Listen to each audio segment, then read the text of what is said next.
Félicitations na papa Nabiso Matou Samuel, félicitations vraiment à lui et heureux mariage, Libala Ezali, institution divine Oyo Yanzambe, Oyo Nzambe Asangisi, Mutu Akokabola Yango Azalite. Et alors, ezali vraiment moko yaba sujet oyoyo, ezali kolobisa, ezali pe entre-temps un sujet de scandale pour plusieurs. Mais sinon, ce qu'il nous faut savoir est que l'homme regarde à ce qui frappe les yeux, mais Dieu regarde le cœur. La Bible nous dit encore quelque part que vos voix ne sont pas mes voix. C'est-à-dire que banzela nabiso ezali banzela ya nzambete. Et alors concernant ces sujets, il y a papa nabiso Matou Samuel, on doit vraiment savoir qu'est-ce que la Bible nous dit au sujet de mariage. Qu'est-ce que la Bible nous dit au sujet de cette situation oyo et comme elle papa nabiso vraiment Matou Samuel, moi je te dirais papa Matou, prends courage, lève-toi car l'Éternel Dieu est avec toi. Et alors c'est tout à fait normal pour moi de voir et puis vraiment moi pas simouke comment on a bandeko ba chrétien ko tenir ba langage moko où ils allaient vraiment déplacer à l'égard ya papa Nabiso Matou Samuel. Faut pas oublier Matou Samuel, c'est un serviteur de Dieu. C'est un serviteur de Dieu. Oyo David azali komi bangisa 1000 fois en disant je ne peux pas toucher celui que l'Éternel a oint. Donc au Bible zolobanabiso que ne touchez pas à mes oints. Ne touchez pas au oint de l'Éternel. Et alors, Ndekonabiso Matou Samuel Azali Mwana Mobali, serviteur de Dieu, ou Azali aussi un papa responsable, père de la famille. Il a vraiment plusieurs enfants. Et Matou Samuel Abandi Kosali Lanzambe Lelote. Matou Samuel Abandi Kosali Lanzambe Lelote. Matou Samuel Abandi Kosali Lanzambe, j'espère que Nga René Abiri Nazana nous, Mwana Moukie, to grandir na ba kantik ya papa na biso Matou Samuel o wapi édifier pe et guérir ba vie ya batu ebele. En quelque sorte papa Matou Samuel azali ko mériter au contraire ou ezali ba félicitations ou ezali ba acclamation na biso tout partout dans le monde, to encourager to intercéder encore pour na yenzamba pesa e makasi pour aleki na ba épreuve moko très difficile. Aleki na ba épreuve moko très difficile na vie na ye ko perdre moi c'est liboso, moi c'est mibale, moi c'est misatu et aujourd'hui encore aye ko bala, c'est-à-dire que azali un homme. Bible zolo banabiso na mukanda na Job que la vie de l'homme sur la terre ezali loko la bomo ya soldat. Un soldat ne se fatigue pas. Un soldat ne se fatigue pas au moment où azana mundu qui n'est au moment de la guerre. Tout le monde na ba film ba commando, komona commando aza déjà abattu déjà na plusieurs balles na nzoto na ye, mais aussi longtemps azali na revolver na ye. Okomona asali pe ba action oyoyo e kamwisi pe na batu et puis na suka film batu ba beteleli commando maboko. Soki batu bazo betelela commando Jacques Cha maboko.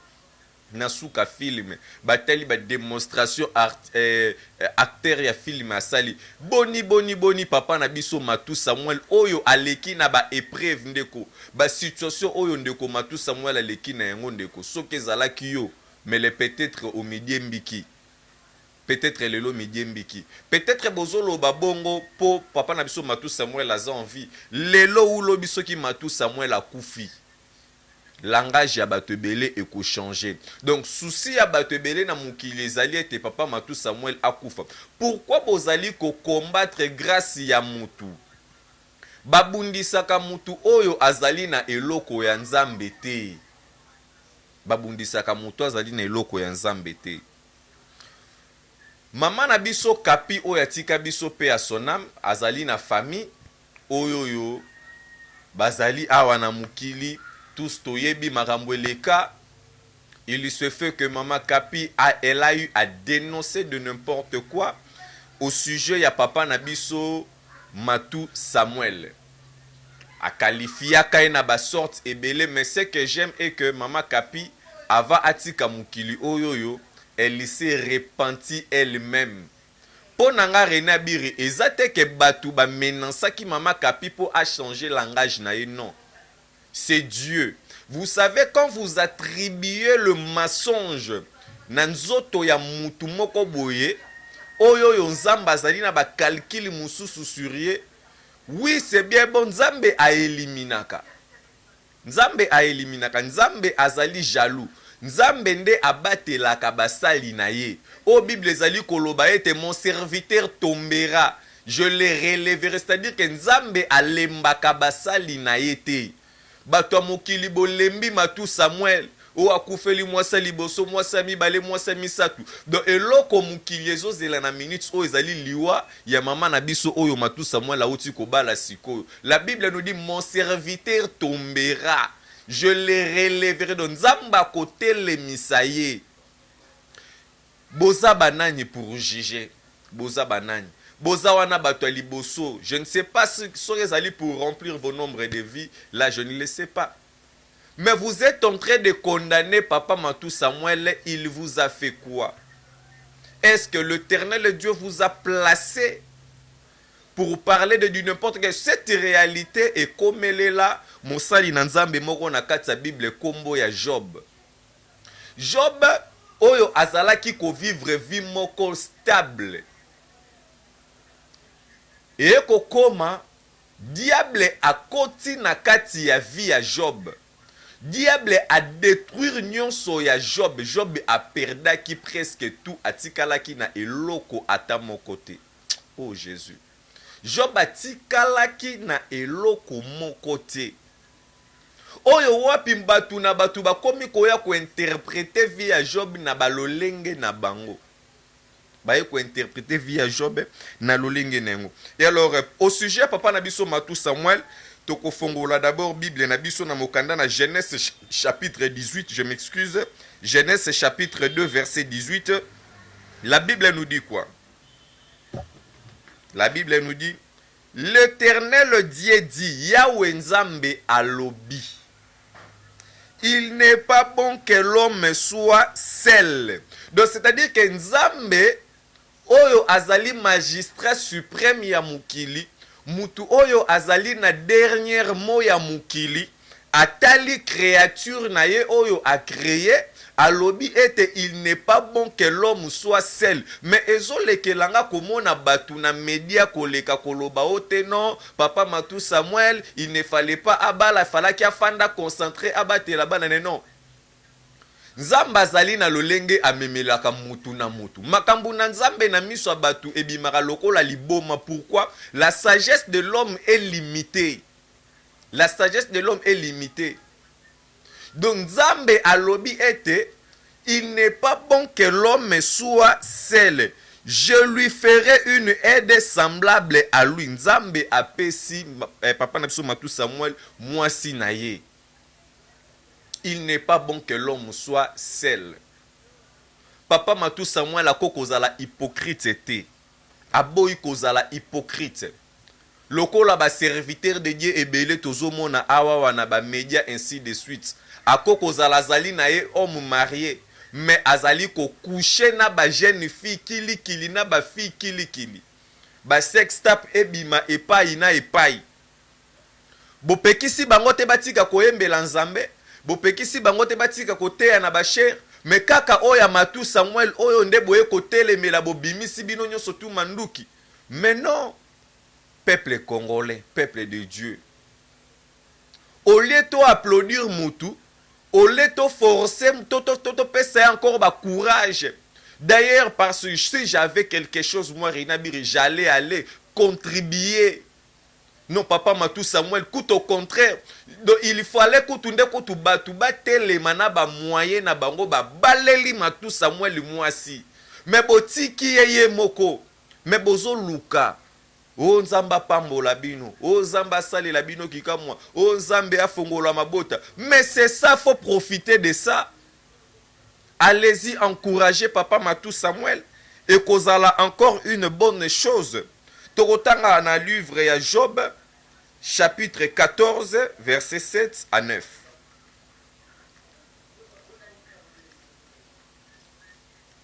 Job, Tokutanga na mokanda na Job, chapitre 14. La Bible nous dit, Job chapitre 14, verset 7 à 9. Un arbre a de l'espérance quand on le coupe, et il repousse, il produit encore les rejetons quand sa racine a vieilli dans la terre, quand son tronc meurt dans la poussière. 9. Il reverdit à l'approche de l'eau, il pousse des branches comme une jeune plante. Bien-aimés dans le Seigneur, la Bible est en train de nous parler de la vie de l'homme. Lokola oyo ezali nzete. C'est plusieurs fois que la Bible prend l'exemple de nzete. Il y a arbre na mutu. La Bible nous dit, il y a encore de l'espérance pour un arbre qu'on a coupé. Donc c'est-à-dire que nzete bakoki kokata bakati tolo na yango balongoli yango bakei basali na yango o bakoki kosala. Mais la Bible nous dit il y a encore de l'espérance. Pourquoi? Parce que ces racines sont encore sur la terre. Papa Nabiso Matou Samuel akufi nanu te.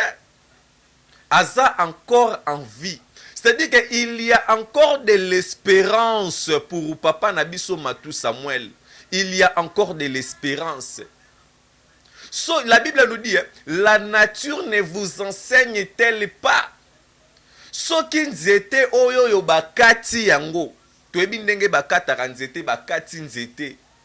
Nzete longwe. Ekoi. Mais aussi longtemps barasini na yango eza nanu na mabele. Nzete kosala nini? Ekobota encore lokola une jeune plante. C'est ça que moi René Abiri j'appelle la restauration divine. Que l'Éternel Dieu restaure encore la vie de son serviteur, Papa Matou Samuel. Que l'Éternel Dieu restaure encore la vie de Papa Matou Samuel. Que l'Éternel Dieu se souvient de toi, Papa Matou Samuel, et qu'il te donne encore le double de tout ce que tu as perdu. Batu bakoloba lolenga koloba boyebi passe ça la kate ya kokufe bino bozota la kake famille makapi famille mwasi wana bakufelela famille mwasi wana kuna bakufela ki mais mutoyo abungisi nde mwasi yango bokanisi ke bozana bolingwa mama kapi koleka Papa Matou Samuel boyebi sika babanda bokati ke c'est-à-dire mwasi liboso ya Papa Matou Samuel bokanisi ke bolinga ki mingi koleka Matou Samuel bolinga ki ete Matou Samuel alingaki ye. Boyebi pasi oyo Matou Samuel aza na yango te. Boyebi pasi oyo Job azalaki na yango te.